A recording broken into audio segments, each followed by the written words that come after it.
Have you ever wondered what the meniscus is, what it actually does in the knee, and most importantly, the big burning question for most people, do you need surgery if you have an injury to the meniscus? Well, we answer all those questions and more with this awesome interview with Dr. Nima Mehran, an orthopedic surgeon from Los Angeles, California.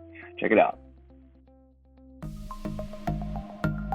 The Rehab audio experience will teach you how to take control of your health through knowledge by optimizing performance, promoting longevity, and keeping your movement system in tune. Welcome to your host, the Rehab Guys.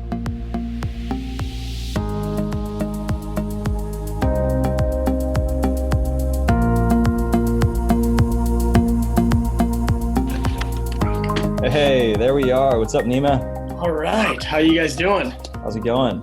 Good. Finally got on. I know. I get confused when I go on technology. This live stuff is a whole nother ball game.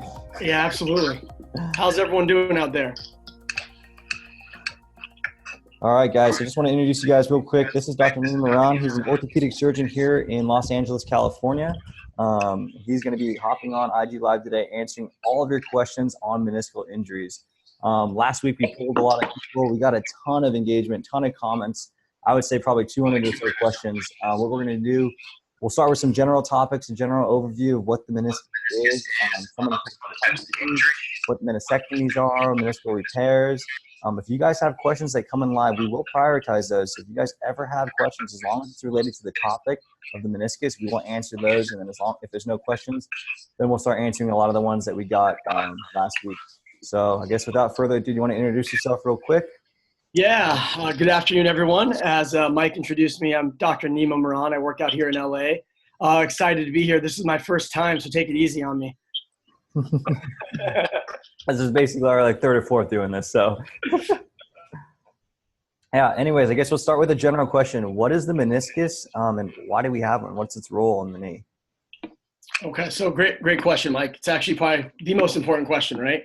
So I brought a little knee model. This is my knee right here. The meniscus are these two little shock absorbers that go right in between the thigh bone and the shin bone. And the meniscus is made up of about 70% water, and then the rest of the 30% is organic matter and includes mostly collagen. So what the meniscus does is it bears a lot of the load of the joint. It absorbs the shock and it spreads the contact pressure so to transmit the load better, to prevent all that load from going into the shin bone. So when you're running, jumping, it takes a lot of the load and prevents you from damaging the cartilage on the edge of the shin bone. Awesome. And then I guess this is a very, very common question that we get, and of course there's a lot of different things that'll influence decision making, of course. But do all meniscus tears need surgery? That's a really common question that we get from people. Do I need to get surgery for my meniscus tear? Go ahead and take that away. Yeah, I'm actually really glad you asked that. This comes up in every one of my clinics, I would say at least a dozen times. So the answer is no. Not all meniscus tears need surgery. And this is coming up more often than not because our technology is so advanced now that MRIs are picking up all these meniscus tears. And so patients are being told by a radiologist or their primary care physician, hey, you have a meniscus tear, see the surgeon. Well, the truth is without having mechanical obstructions such as locking, true locking, meaning that you cannot straighten or bend your knee because your knee is actually stuck or catching, without those kind of mechanical symptoms, you don't necessarily need a partial meniscectomy or a meniscus repair, the surgery for a meniscus. The reason is because a lot of the pain can just be coming from inflammation. So if you try things like anti-inflammatories, ice, and work with a physical therapist to strengthen the muscles around the knee, a lot of times you can actually avoid any type of surgery. I think that's a really good point, and it brings up not just meniscus injuries, but just a lot of injuries in general. It's not necessarily the injury itself, the lesion itself, the quote-unquote damage itself that we may see on imaging studies. It's the information that we're feeling and that our brain's feeling that causes pain. So it's important to know that just because you're in discomfort and or you see something on imaging doesn't necessarily mean that it always has to be repaired. So that's a really good point. I want to kind of. Yeah, it's a great point, Mike. Encourage on. Okay, so going off that, when they do need to be repaired, what is the difference between what a meniscectomy is and then what a meniscal repair are? Because those are the two most common meniscal surgeries. Is that correct? So yeah, most commonly we're doing partial meniscectomies. Total meniscectomies, which is removing the entire meniscus, That we don't do that too often anymore nowadays. It did happen historically 30, 40, 50 years ago. But we have now realized that the meniscus plays such an important role in our knee joint in terms of the shock absorption and the joint mechanics, that our goal is to take as little meniscus as possible. So a partial meniscectomy is when there's a tear, and that tear is either causing a mechanical obstruction or has failed conservative therapy with anti-inflammatories and physical therapy and injections. So now we decide, hey, we're going to go in and we're going to remove that part of the tear and remove as little as possible, because the more we remove, the less that joint is supported, and the more contact stress and pressure is going to be able to go into the shin bone, the tibia, from the femur. So we want to remove, again, as little as possible, the partial meniscectomy. Awesome. That's really, really awesome. And I think that's a big key, is that now, I guess, let's talk about, so that was more the partial meniscectomy. When people need to get meniscal repairs, can you go ahead and explain what a repair is? And I guess your thought process on when someone needs a repair versus when they just need a little bit of shaving, as in a partial meniscectomy. Absolutely. So my goal as a surgeon is every time I go into someone's knees, I want to save as much meniscus as possible, and if possible, repair it. That should be my number one goal, so I can provide them with their normal anatomy and protect the joint as much as possible. Now, the patients that generally need a meniscus repair are those that have a tear that's usually, I don't know if you guys can see here, on the outer 1/3 of the C. There are two menisci, right? There's one medial and one lateral. On the outer third, the menisci have good blood flow. So if the tear is in that region, we can generally repair it and it'll heal because of the good blood flow. In the inner 2/3, the blood flow is not necessarily as good. So the indications for meniscal repair for me are younger patients, generally under 40.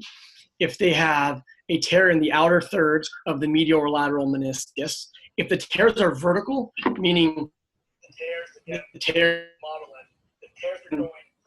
are going from the bottom of the meniscus, then we can put suture against the tear and they heal nicely.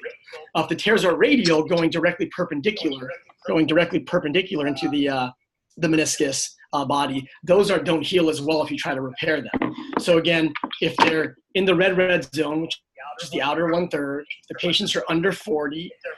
If they're vertical tears, the patients have no mechanical alignment. Because, right, if we repair somebody who has a mechanical alignment and they're putting more pressure in that area we repair, it has a higher likelihood of failure, as well as if the tears are acute. Tears under 6 weeks generally do better. The studies have shown that it's hard to pick a certain timeline, but more acute tears, more recent tears respond better to repairs.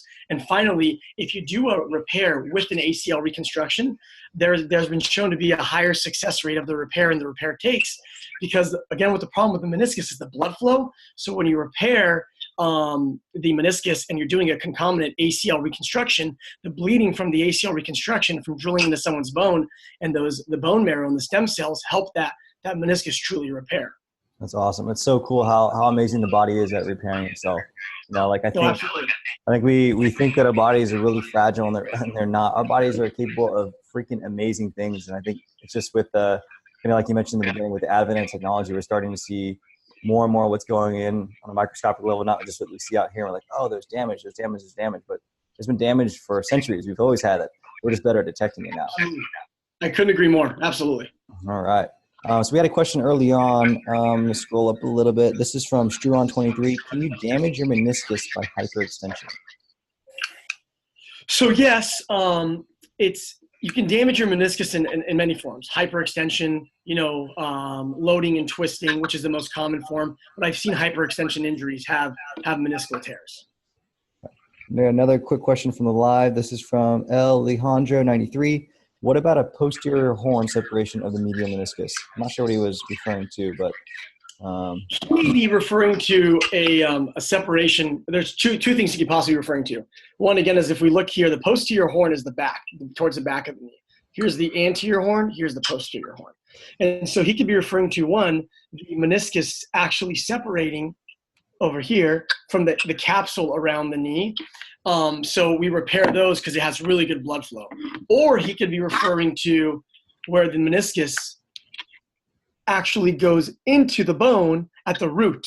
the roots go right into the bone, and those actually have great healing rates because what we do is we put some sutures in it and we drill a hole and we pull it back down into the bone, so the stem cells in the bone marrow help that heal nicely back to the bone. That's awesome. That's awesome. We got a question here from Joyce, replacement therapist. What activities to avoid early post-op with repair to protect the repair? Okay, so generally with the early post-op, different surgeons have different protocols. What I usually do is I allow the patients to bear weight with crutches. However, I do not let them range their knee past 90 degrees for the first 4 weeks. The reason is most commonly we're fixing posterior horn, so back here. So if the patient's going too far into flexion, they can be really digging into that repair and possibly breaking it up. So I limit them for the first 4 weeks in terms of range of motion. Then what I do is, and this is common with a lot of my colleagues, is the first 3 to 4 months, we don't let them squat past 60 degrees.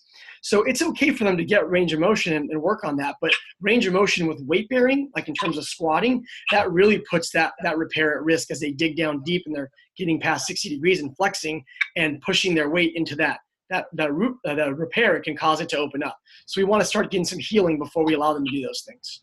100%.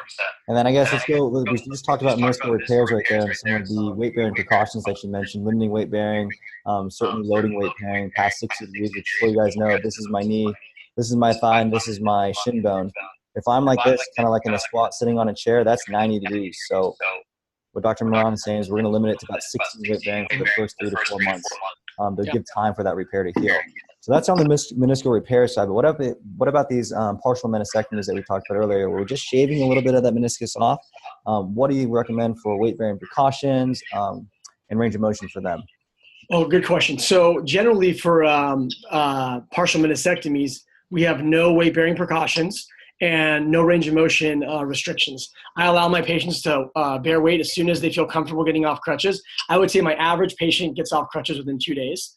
And they start working with a therapist immediately. Even next day, they start working on their range of motion. And most of them come in for their first visit at 1 week and they have their full range of motion already. Mm-hmm. It's pretty impressive with a partial meniscectomy. They're awesome. I just had a new one last week. We get them in within 1 or 2 days.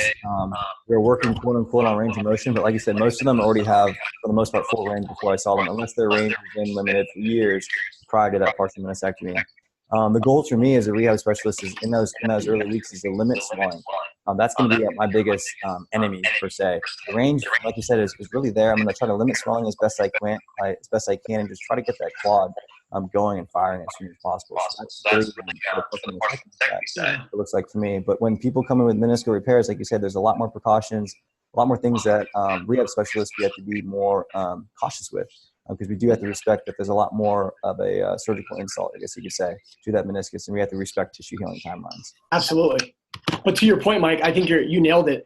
Swelling is the most important thing, because if I think of my patients that are kind of a little bit slower to get going, what happens is they go back to work immediately because they do this work. They're standing all the time. They really swell up.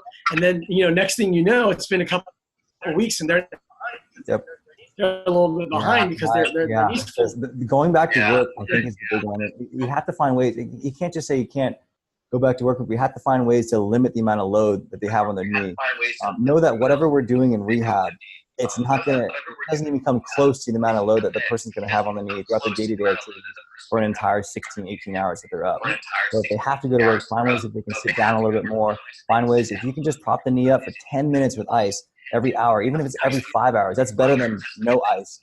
Absolutely. You got to find ways to decrease that load. It doesn't matter what we do in the clinic on the rehab side, but if we're not changing our activities in those early phases, we're just going to be fighting swelling. It's going to be this back and forth battle, and most patients will get behind. So. Yeah, and I think that most patients are genuinely just really great people, and they want to get back to work. They don't want to leave their friends or their colleagues, but they actually do themselves a disservice. And sometimes they end up taking off more time in the back end because of the front end when they should have just relaxed a little bit. Yeah. I know a lot of those people that want to get back, I always recommend going with a single crutch, and most of them don't want a crutch. I go with the single cane. I'm like, just have it there. It's going to tell people not to bump into you. You can put a little bit of weight through there, but a little bit of weight over 10,000 steps a day is going to save you a lot of load on that. So we got a question here. This is from Happy Raindrop. If my patient is diagnosed with damage, Do I make some provocation testing to find out which parts are damaged, or is it more harm? And what muscles should be prioritized in rehab? I guess I can go what I do on the rehab side, and then let me know what you think too. Perfect. But I know for our meniscal testing, yes, we can. We're good at causing discomfort in some areas, but they really don't tell us too much about where they are. Yes, the likelihoods of some of those tests can tell us the location of them, but ultimately, as a rehab provider, it's not necessarily the anatomy that should dictate, what we're going to be doing in the clinic. It's what the response to your loads are and the response to your exercises are. So you don't necessarily need to, provoke them, but try to find ways to get that quad going. Try to find ways to get the hamstrings going. Try to find ways to get the glutes going. Try to minimize their load, not just in your rehab program, but overall what they're doing throughout the day. Because that throughout the day, walking and whatever they're doing outside of your clinic, like I said, it's going to be more than whatever you do in the hour that you have with your patient. Mm-hmm. I totally agree with you. Now, in terms of the provocative testing and what I do in clinic, if I see a patient that I have that has a likelihood of a meniscal tear based on history, the thing I care about the most is their range of motion. Because what I want to do is I want to compare it to the other leg that has no issues. And because there are a lot of patients who, for example, have 5-10 degrees of hyperextension. And so if you don't take that moment to really compare it to that normal leg, God gave us pretty much 2 of everything. It gives us a way to compare things, right? But if you don't compare it to that normal leg, you may think that somebody is getting all the way out to 0 on their injured leg, and that's great. They're at full extension. But really, if you didn't compare to that other leg, which hyperextends 10 degrees, you're not noticing that they actually have a locked knee and they can't get all the way out. And so I really, really care about motion first and most importantly. The meniscal testing, they're very specific and not always sensitive. But I have them do most commonly McMurray's and a Thestley's. And if they're positive, I'm getting the MRI anyway. And if they have joint line tenderness and a positive meniscal provocative sign, getting the MRI to confirm. And if they have a mechanical symptom, it's surgery. If they don't have a mechanical symptom, I'm therapy all the way, and with them anti-inflammatories and plus or minus an injection. Let's go back to that point. I think that's good. So even if you have a diagnosed meniscal tear through the MRI, that's true diagnosis, and in the clinical findings, joint line tenderness, Thestley's, McMurray's, a lot of our testing. Go through your kind of thought decision on what's the next steps for those people. And you already kind of hit on it a little bit about the range of motion and when you go in therapy or surgery, but can you talk a little bit more about when you go therapy and more or less why, and what are some of the reasons why? Yeah. So the thing that I like to do the most is if I want to find out from them if they think subjectively they have any catching or locking.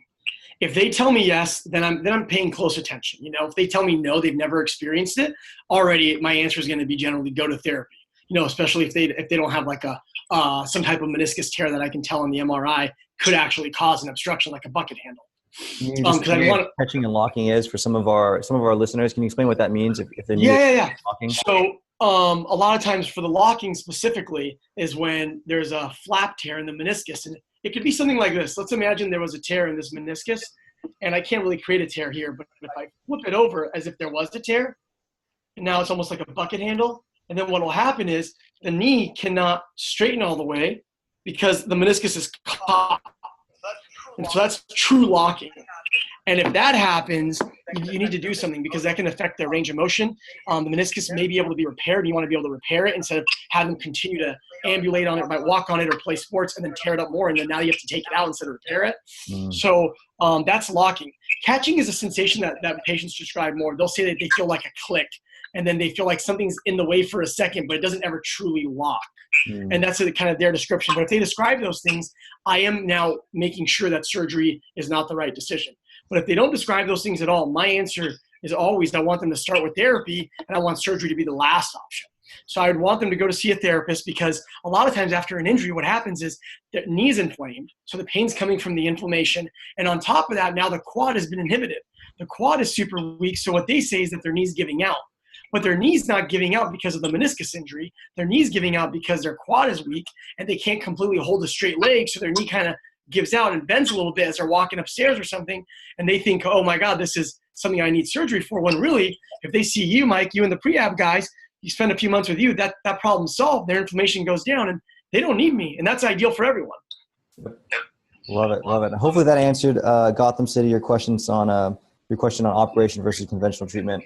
And again, I'll just kind of reiterate again, it's if they have those mechanical symptoms, those locking, that clicking, and we could potentially be doing more harm by having them continue to weight bear and continue to do their activities. And we're definitely thinking that surgical route. But if not that, let's try to be as conservative as we can. We know that if we can get that quad strong and we can decrease that inflammation, people are more often than not going to do really, really well and respond to conservative care. And then, of course, if that patient's still not able to achieve their goals, say we're 3-6 months down the line, that patient's still not able to run that marathon, they're still not able to do, the stairs with their husband or their wife, and they're still not able to do the things with their kids and get on the ground, then yes, let's start thinking about more operative procedures so we can get them to their function and be able to do the things that they want to be able to do. Exactly. I always tell patients I want to be a meniscus saver, not a meniscus shaver, Yeah. Hopefully that talk Tara too. You asked what are some of the major signs of someone with meniscal problems. Hopefully we were able to answer in that question. The second part of his question is, how can you tell if it's not something else? It's a tough question, but basically, we're looking for, it's a history and physical exam, right? So you listening to the patient, finding out, was there a normal presentation like a meniscus tear? Or do they have pain localized specifically to their joint line? Do they have those mechanical symptoms? Did they have like a twisting type injury? Those are the common things that happen. If not, and their pain is a little bit more, if their pain is a little bit more proximal, so closer to the head, or distal, closer to the foot, it could be something like an MCL. A lot of times people will have joint line pain, but they actually had a valgus motion and they tore their MCL from the top on the proximal side, and it's truly an MCL injury, and those go misdiagnosed as a meniscus tear until we get the MRI. So that can happen. And sometimes people actually have, especially with older people above the age of 50, they have something where they have a little bit more, their meniscus isn't as robust, and they kind of have a really bad confusion of bone bruise. And that tricks doctors or therapists into thinking it could be a meniscus tear. That's the other one. That's interesting. This is the question that's coming to me. What are your thoughts on like fat pad irritation, and I guess conservative approaches or surgical approaches? I've heard from some people that they're not removing the fat pad. Is that my understanding? Is that true? Or so there was a gentleman, an orthopedic surgeon, who he did a study, and what he did is he basically he scoped his own knee and found out that the fat pad had the most irritation and it had the most nerve endings and caused the most pain. So people have fat pad irritation, impingement, and these things can happen. I like to treat that as a diagnosis of exclusion, meaning that's kind of the last option, right? Because I've seen 2 of those in the last 7 or 8 years. They're not super common. I've treated them both with surgery after failed conservative therapy for like a year or so, and then failed injections, anti-inflammatories, physical therapy, and then did surgery, and both of them improved a little bit, but it didn't go all the way. It wasn't like a perfect answer. So when you see that on MRI or people come in with that, do you think it's more of a consequence of something else rather than the source, I guess you can say? I mean, yes, the pain could be coming there. There's a lot of nerve endings in there. But I guess, more of a sequelae of things, not just as the single thing causing discomfort, I guess you can say. Yeah, absolutely. Generally, in my experience, and this is mostly anecdotal now because I'm speaking about my own experience and not research, I've rarely seen it be the actual fat pad, and it was generally something else: bone contusions, meniscus injuries, swelling after an ACL, things like that. Okay, awesome. This question is from Shubham26. I want to say he's saying I think I have a bucket handle tear on the lateral aspect of the meniscus that's not really nagging, but it definitely exists. What do you recommend? So I'm a little bit more aggressive with that. And the reason is because if someone has a bucket handle tear and they continue living their normal life and they play their normal sports or do their normal activities, what they can actually do is they can take the meniscus is truly a C. And if the bucket handle is going all the way across, they can actually amputate it. And now they're left with less meniscus when it could have actually been repaired. Bucket handle meniscus tears are generally the ones that we repair, and they do fairly well if you do a good job on your repair. Yeah, so even if it's not nagging, just because of the physiology, the pathophysiology of a bucket handle tear, probably more leaning towards a repair. Exactly. You don't want to amputate that and have 60-70% less meniscus when you could have saved your entire meniscus. Yeah. This is a question from Vincent Bynervoet. When is the amount of swelling okay, quote unquote? Every now and then I have a patient who still has trace of swelling after greater than 12 weeks post-op partial meniscectomy. Okay, that's a very good question. So generally, there's a lot of patients that have, and I think he means more of an effusion, right, in the joint, the swelling in the joint. That's what I'm thinking. Yeah. And so generally, patients will have a little bit of a trace effusion for even months, especially if they're younger and they're getting right back to their physical activity and sporting and different sports. So it's okay. I've noticed it. I've noticed even some people having some very, very minimal trace swelling even up to a year. I always tell them at a year. In general, they'll see their maximal output. Mm-hmm. This is something that comes up too. What do you think the timeline for the little the little portals that we make on the meniscectomies? And you always get the little raised bumps. How often or how long do you expect those to? The patients are always asking. They're always asking. I don't really know. Yeah, I think that just depends on how we decide to do our sutures. Sometimes when you do the under the skin sutures, they look prettier, but what ends up happening with those are they can get a little bit of tissue and raise that bump. And the people who are doing more of the simple sutures, like the nylons, just directly over it and cutting them out, I don't see those bumps as often, but generally within 3 months they're gone. You're gone. Okay. This is a question from Mo Atabi. What is the best? I want to say this is soft tissue techniques for initial rehab after meniscus surgery. I think that's what he's trying to say. I know for me, when I see people after meniscus, like Dr. Mehran said, range of motion is the most important thing. So if there are certain structures that are limiting range of motion, those are things I'm going to target. The hamstrings are limiting the extension, let's go for that. If the quads are limiting flexion, let's go for that. Even on these meniscectomies, or even the repairs that aren't limited by range, I mob the crap out of the patella. Like that seems to be for me the most acute pain structure when people have acute pain. It's not necessarily maybe causing any inflammation or causing anything directly related to the surgery itself, but those are the things that people get discomfort. They start getting patellofemoral. I'm not going to call it patellofemoral pain syndrome, but if I move that patella and I can keep it mobile, I can minimize a lot of the discomfort to get around the kneecap. So that's something I do. Okay, so this is from M. Scott 63. What point do you decide to fix the meniscus when we talked about this, when the MRI does confirm a tear? Treat the patient or treat the MRI? I guess we can reiterate, but. Okay, yeah. So, how you doing, Scott? I think I wanted a few questions in the past, but so it goes back to it again. You always treat the patient. You never treat the MRI. 50% of there was a study done by the group out at Rush, and they showed that 50% of the players in the NBA have an asymptomatic meniscus tear. So they're completely asymptomatic. We don't want to take these guys to surgery and either shave their meniscus and give them less protection, or B, try to repair something and keep them out of play for a long time. The bottom line is, no matter what an image shows, if someone's asymptomatic, you just watch and wait. Good question, M. Scott. All right, next one we have is some Green Body Codes. So it looks like this guy may be a gym owner. So a new member comes in saying bad knees. Doctor says I have bad knees. It's a meniscus, often years ago. Key exercises to build up and improve the knee. It's going to be quads. You got to get that quad strong. The quads are, your weight-bearing joint of the knee. It's one that's supporting yourself up. But it doesn't mean you only need to focus on quads. Focus on everything in the lower extremity. When I see treat people for rehab for lower extremities, your goal should always be to get people to single leg exercises. That's really where you're going to see asymmetries from side to side, and you're really going to see working on people's control and their neuromuscular control. So work on everything in the leg. Really focus on the quad. A lot of these people, I don't know if I've seen a single person with meniscal injuries that has a strong quad unless it's some acute injury. Almost everyone has a weak quad. So definitely have a quad. This is from JP. It says pain with deep open kinetic chain or closed kinetic chain knee flexion. MRI is clean. Meniscus special tests are negative. Mulligan tibial IR helps. Okay. You want to hit with that first? If not, then I can. Yeah. So generally for me, as long as you don't have patellofemoral cartilage damage, open chain is great. So I always start with closed chain, then I go into open chain. The only patients that struggle with open chain and have a very good reason why are the patients who have damage under their patella. Because what happens is when you're doing open chain, there's been studies that show you have an increased patellofemoral contact pressure. So that's obviously going to bother someone who has a vulnerability, underneath their kneecap, and there's some cartilage damage. Correct. I'll also add to that too. Is this you have to treat the patient in front of you. So just because the MRI is clean, the meniscus special tests are negative. If they're having pain with deep open kinetic chain or closed kinetic chain knee flexion, you got to build up their tolerance to those loads.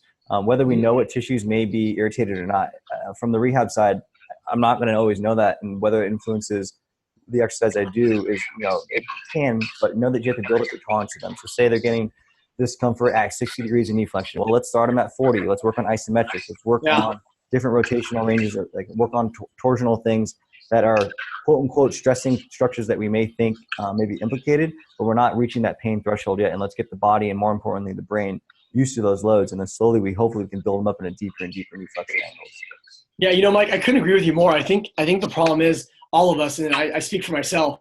I think we live in this world now where we have, the world in our palms with high tech and all these apps and telephones. It's awesome, but we all want satisfaction and results to happen immediately. And sometimes I think we don't recognize that it's just going to take a little bit of time. And if you spend that time with a therapist for 3 or 4 months, you're gonna get the results. You just got to slowly progress and not try to rush it.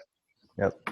Hard work pays off. You got to know, but you got to put in the hard work. Nothing's ever fast and immediate. This is maybe a more personal question. This is from Adam.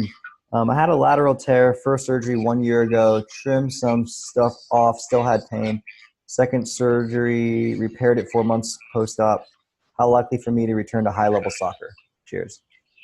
Well, Adam, that's a really hard question to answer. It's always hard to answer a question when you weren't the one that saw the inside of someone's knee. Yeah. It really depends on, how much of your meniscus is there, what they repair. Did they repair the posterior horn? Did they repair the root? But generally speaking, if I do a meniscus repair, and the most common type of meniscus repair is in the posterior horns, or the back corner of the root, I would say usually most athletes are returning around 6 months. It's a good timeline. So 6 months, guys, for most people on a very general, normal repair. One thing real quick, Mike, we have to remember timelines. You should never think that a timeline is absolute. When I say 6 months, it's general. There are athletes, even with ACLs that I take care of that aren't returning until 15 months because they're not mentally and physically ready. And then I have some returning at 9 months, So you should talk to your therapist and your doctor, and they should talk to each other, and the three of you figure it out together.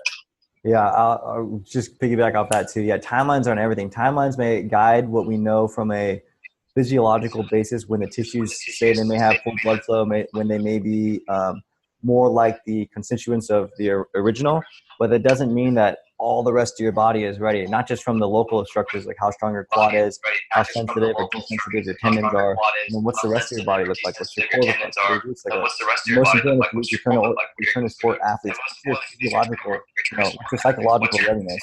And that's the biggest thing I think we work for in the ring. Are they ready up here? Like, are they mentally prepared to go back? Are they still fearful of certain things? And that's really one of the biggest, I think the most rewarding and also the most challenging thing as a therapist is working with patients on the psychological component of it.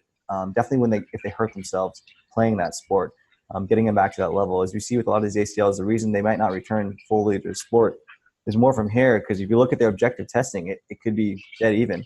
But it's this part that they don't really have. Well, I couldn't agree more, man. I can't tell you the number of times I sit there and talk to patients about, do they feel ready in their head, And, there's a lot of evidence that talks about braces. Do I need a brace to go back? I get that question all the time. Yeah. And the evidence says you don't need a brace. But if you feel like you need a brace, use the brace. All I care about is you feeling more confident, because you're going to have more injury with confidence. Oh, yeah. 100% agree. And that's where, too, like, this is more going off the clinical side, but not everything is always research. That what you feel and what you care about is really important, and it really matters. If it's going to give you the confidence to do that activity, 100% go with it. I don't care what someone else tells you. If you feel better with it, you're going to do it. So, all right. So this is from For the Honjo 93. Can a medial meniscus separation of the posterior horn capsule heal on its own? There is no locking, just very minor swelling. That's a really good question. Now, that area has the better blood flow, so it can heal on its own. I've noticed most commonly, and it's probably because we're going in to fix the ACL anyway, a lot of times the ACL and the meniscus are torn together, is that usually what happens is when the ACL tears, there's so much bleeding in the knee that if there's a small tear in the meniscocapsular junction of that posterior horn of either meniscus, they can actually heal beautifully because of the blood flow from the ACL. Now, alone, when there's no ACL tear, I've noticed more often than not, sometimes they still need a little bit of help. But I have seen some where you think there's a meniscus tear back there, and you go in and they have healed because there's better blood flow. It all comes down to blood flow. It's all about biology. Yeah. And then just to recap for those of you that joined a little bit later, so early on we were talking about different areas of meniscus. It's that outer 1/3 that really has a lot more blood flow and ability to heal. So Dr. Mehran was saying that's part of his decision-making process when it comes to opting between a meniscectomy or a repair. So that's part of a small section of it, but a part of it. This is a question from Ray John, strategies to help with swelling. I think I talked about some of these. We talked about icing. I know the literature is kind of out there on icing. I still do it a ton because even if it may not be helping with that inflammation, which we do know within the first couple of days, it's going to help with pain. We know icing helps with pain. And icing also gets you off your knee. I think the most important thing is looking at total load throughout the day. How much time are they spent weight bearing on that leg? It doesn't have to be quote unquote icing, still good. But as long as they're spending less time on that knee, they're going to have less weight bearing forces through it, and it's going to help with the swelling. Just have to look at total load. Anything else?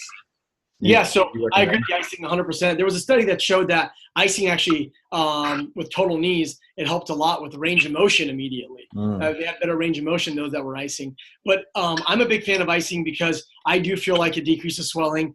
I do think it helps with pain. And patients actually say that it does. The patients who do it all the time, they love it. More important, like that, is elevating. You got to elevate your knee above your heart. And you want to make sure it's above your heart because your heart's a drain. You got to get that fluid out. And the third thing that I recommend to people is, our feet are in a dependent position. Every time you stand, gravity takes that fluid from your knee when you have knee surgery, and it brings it down to your feet, and your feet and ankles are swollen. So one of the things you can do is you can get compression socks, and they really do help, especially if you're going to work fast. I have a patient who's a comedian, and he recently had surgery, and he's standing on his feet. And so I told him, get those compression socks. That's going to decrease that pressure alone and to decrease that swelling. So that helps too.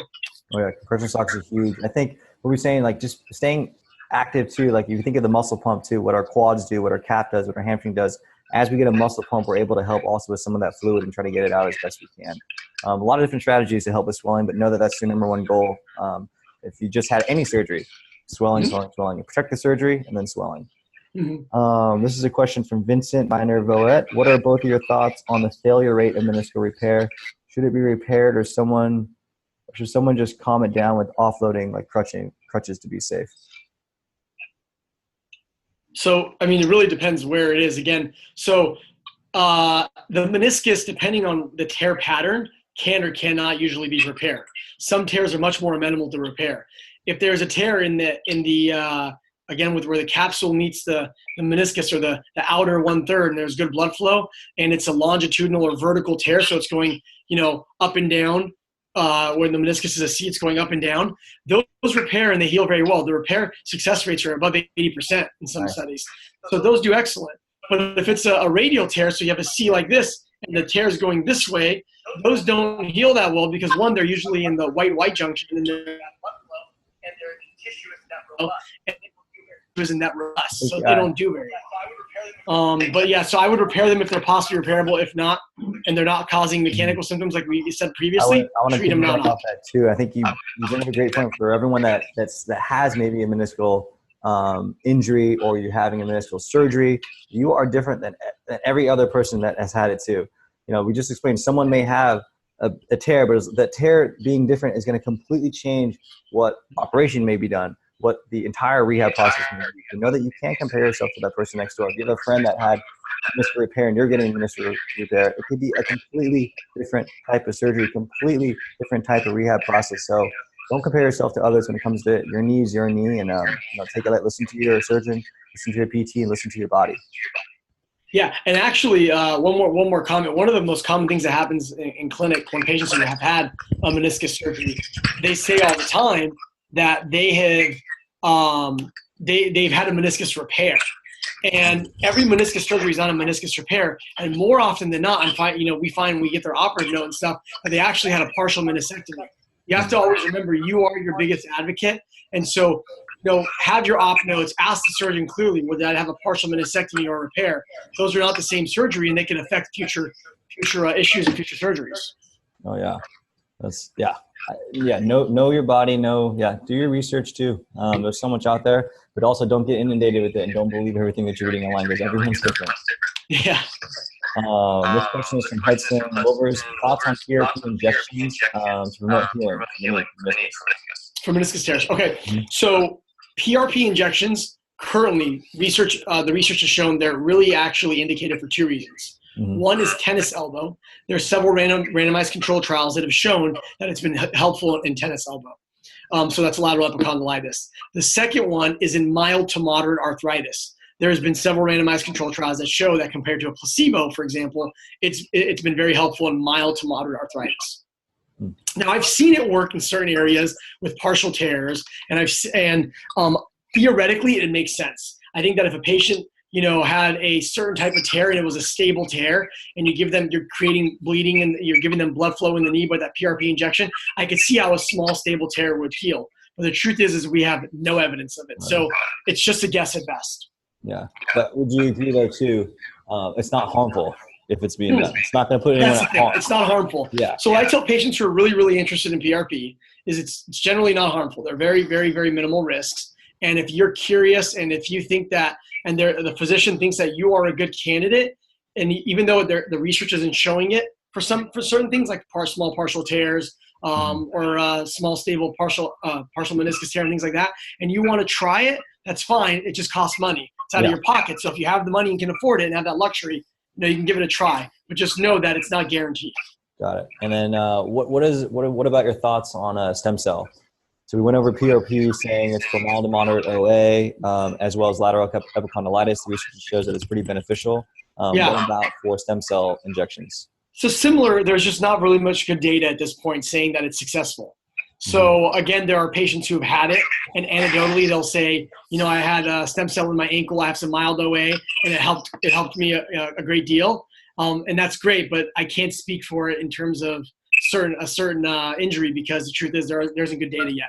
But in the next few years, we're going to have more and more data on that. Got it. This is a question from Kira Marcus. With some PTs, I've seen a lot of mobilizations with movement, specifically for IR, ER, and for taping in IR for management of residual pain with meniscus injuries.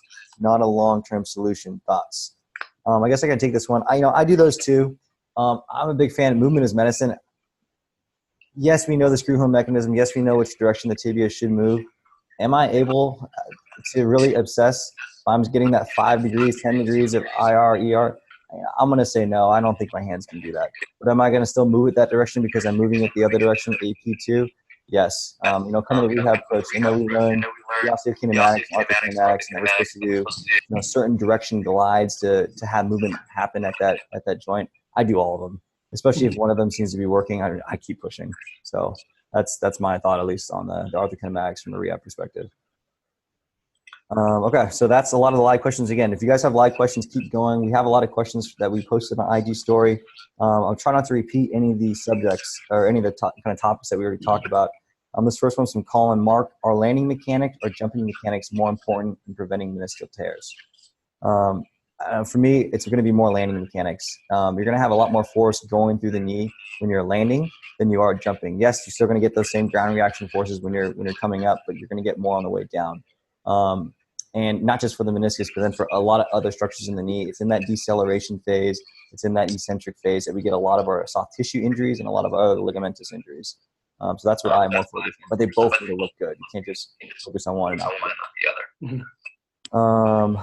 This is a question from Josh McDonald, and this is going to be very subjective, but how long should I take for a meniscus to settle down? Well, so generally what I tell patients is I try to get them to do a 3 to 6 month period. If they have, again, no mechanical obstruction, no locking or catching, due to 3 to 6 month period of conservative management, meaning the anti-inflammatories, therapy, and the injections. If after 6 months they've tried all the things, we've done a full course of anti-inflammatories, they've been icing, they've done 3 to 6 months of therapy, and then they've had an injection, and and the pain's back, then I'll go ahead and say, okay, well, maybe we should scope that knee and do a partial meniscectomy or repair on that meniscus. Okay. And this next question by Reed Duran says, is it normal to continue getting pain 12 months post meniscus injury and rehab? And I think it just goes into what you said. If you've been doing everything that you should have been doing, you're doing aggressive fatigue, you're working with your surgeon, you're getting your quad strong, getting your knee strong, and you're still getting discomfort, maybe it's time to, maybe it is time to get another scope or something else. But you just have to know that you've put in all the effort first. You can't just say, I got the repair and it's been 12 months and I haven't done anything. And you can't have that. You can't have not done anything or any rehab. Sorry, my dogs are going crazy right now. True, quiet. Oh man, I got 2 dogs now. I love them to death. They're a little psycho when people walk up the staircase. Yeah. Truman.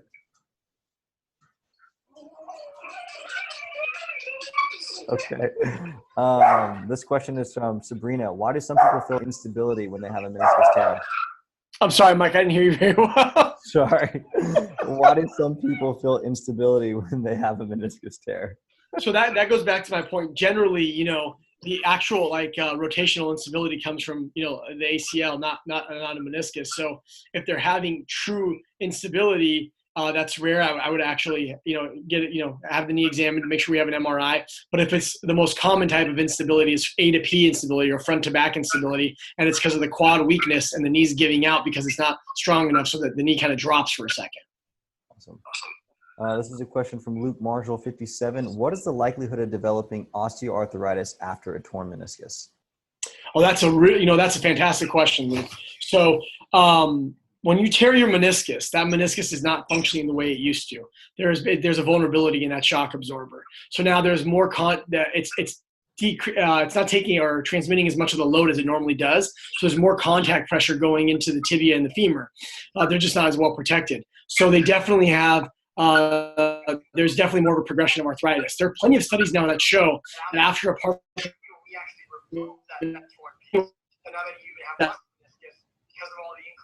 meniscus, because of all the increased load and pressure, that the progression of arthritis increases too. Now, the Well, yeah, and I'll go piggyback off of that too. What are your thoughts on that? So we know that, in the research that if we shave off some of the meniscus, which is going to help with that load bearing, that sure the rate may be a little higher for getting OA, but that doesn't necessarily mean that you can tell people that they can't squat deep, that they can't do jumping activities. It just, this is my thoughts on it, and I'd love to hear yours. It just means that we need to be potentially more cautious with them, and we need to make sure they're even stronger than the average person who's not doing those activities, right?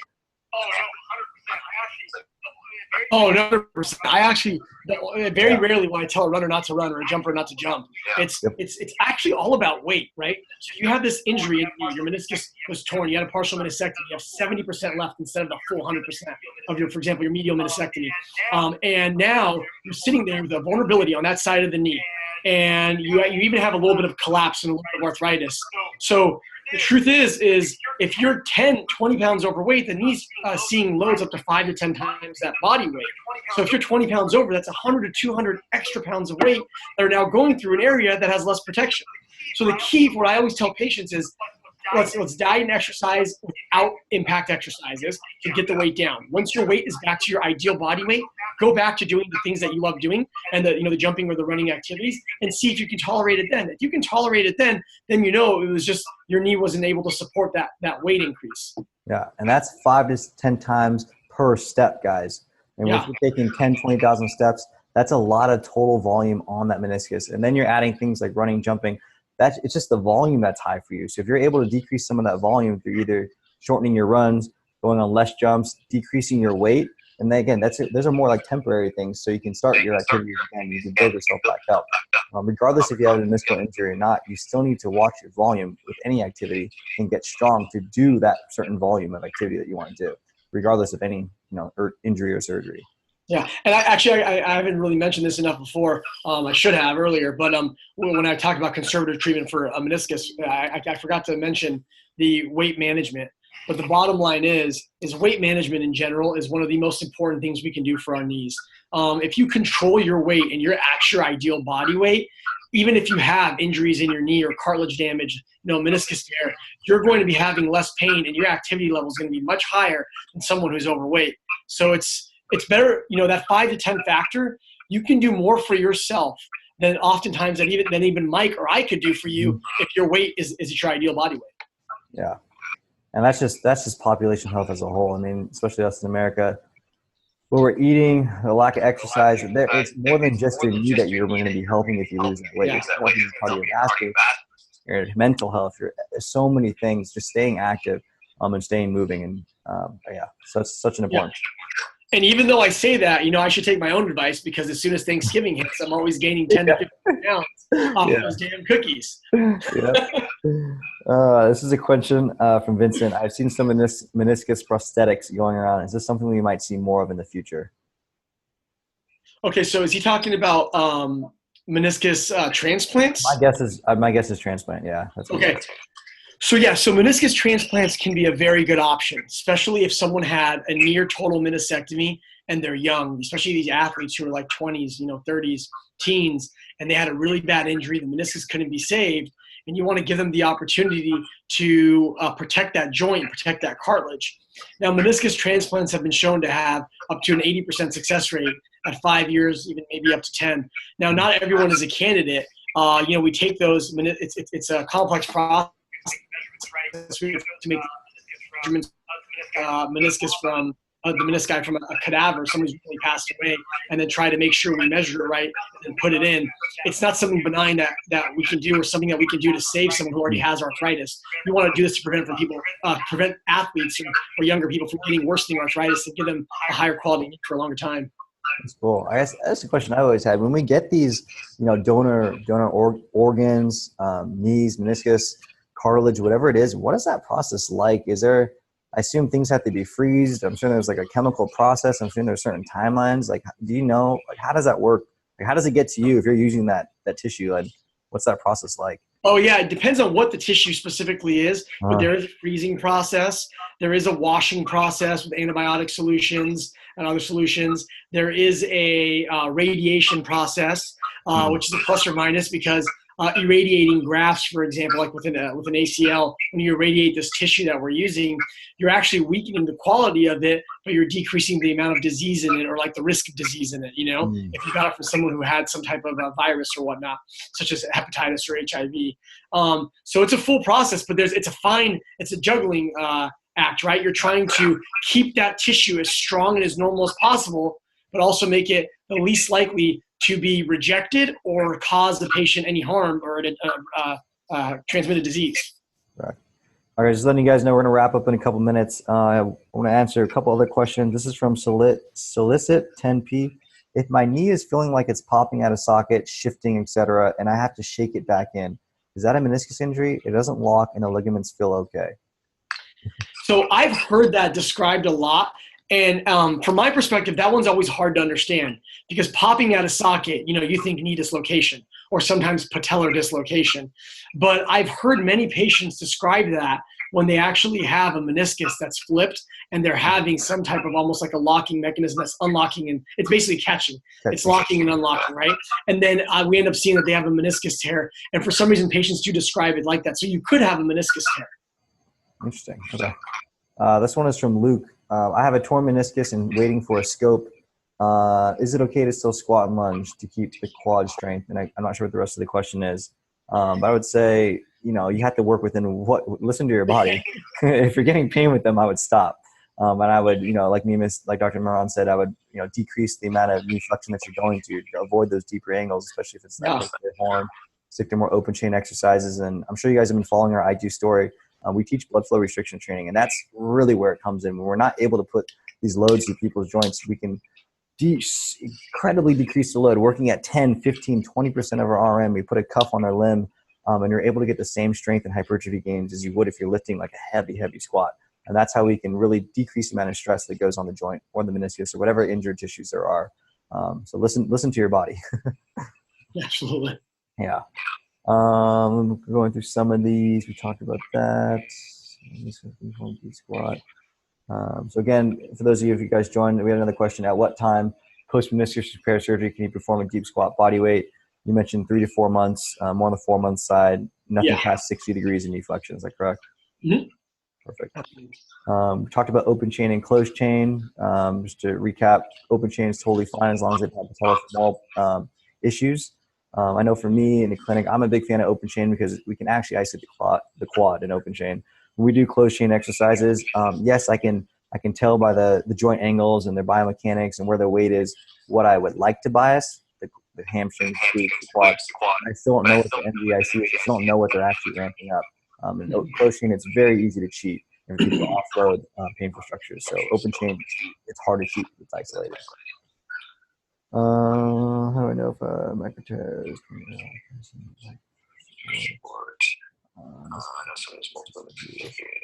I think that is most of the questions that we have here. I guess let's wrap it up here. So, guys, we did this for about an hour. Thank you for sticking with us. This was awesome. I learned a ton. I hope you guys learned a ton too.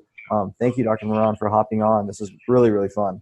Absolutely. It was a pleasure for me. Yeah. Thanks to whoever told me how to sign in. Otherwise, I would have been lost forever. I could have was too. I was looking for the button. I was like, I swear there's like an invite button because I know it's popped up, but I had no idea how to get you on. Let us know, guys, if you guys like this. We've been toying around with the idea of doing a podcast, the two of us. And if you guys are interested in that, talking about injuries, talking about return to play, when it comes to sports injuries, if that's something you guys are interested in, let us know in the comments. Let us know, DM us. We'll hope to do this again. We'll have this available on our IGTV. We'll have it available on YouTube. Dr. Mehran is going to be taking, I don't know if you already took some surgical clips of doing a meniscectomy or repair. Yeah. And we're going to put together a really cool video kind of going over the differences between the two and what they look like, under the scope and in the microscope. And then we'll be talking about the rehab side and he'll be talking about the surgical side. A lot of cool content we're going to make out of this. So again, appreciate you coming on. Hope you have a good day. Are there any last closing points? Let's do that. Any last closing points that you want to hit on? No, I just thanks for having me, Mike. This was a fun treat for me, my first time doing it. I think the key point for all of your injuries and in general for like your health is, try conservative management first. Certain things that truly do need surgery, certain traumatic injuries, obviously some car accidents, really bad broken bones. You do have to be fixed so you can have your anatomy back. But in general, if you can try a conservative approach, you should always try that first before going to surgery. Surgery should be your last resort, and finally control anything you can control. Because if you can control, your weight, for example, if you can manage it, make it a little bit less and it causes you less pain, you can control, your strength and working with a therapist and build up your strength. Take care of those things first before you jump to the quick fix, because the quick fix isn't always the answer. Yeah, you're going to be putting in a lot more work after the fact anyways.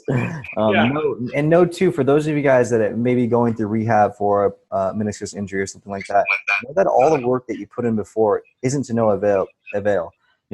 Majority of people do respond really, really well and never have to go down the route of surgery. But even if you do, all that work you're putting in before, getting all your range back, working on all the soft tissues, getting extremely, extremely strong is going to set you up for success afterwards. And people that go into surgery stronger are going to have much better outcomes. That's actually the article we just did this week. Was actually on knee surgeries and prehab exercises. So know that you're not wasting your time. Don't ever think that don't want anyone to ever think they're wasting their time getting their knee stronger. So yeah, absolutely. Couldn't agree more. All right, guys. Thank you for tuning in. Again, Dr. Mehran, if you guys want to follow him on Instagram, I pinned it at the bottom. It's at DRNIMAMEHRAN. Follow him on Instagram. He posts a lot of awesome stuff. Thanks, Mike. I really appreciate that. All right. See you guys. Wow, that was an awesome episode with Dr. Mehran. Guys, go please follow him on social media at Dr. Nima Mehran. He's a good friend of ours and an amazing orthopedic surgeon. He is a huge advocate for physical therapy and a big fan and supporter of what we've been doing over the last couple of years with our platform. If you want to hear more from it, please like, rate, and review. Seriously, guys, the reviews really do help us a lot. Appreciate it.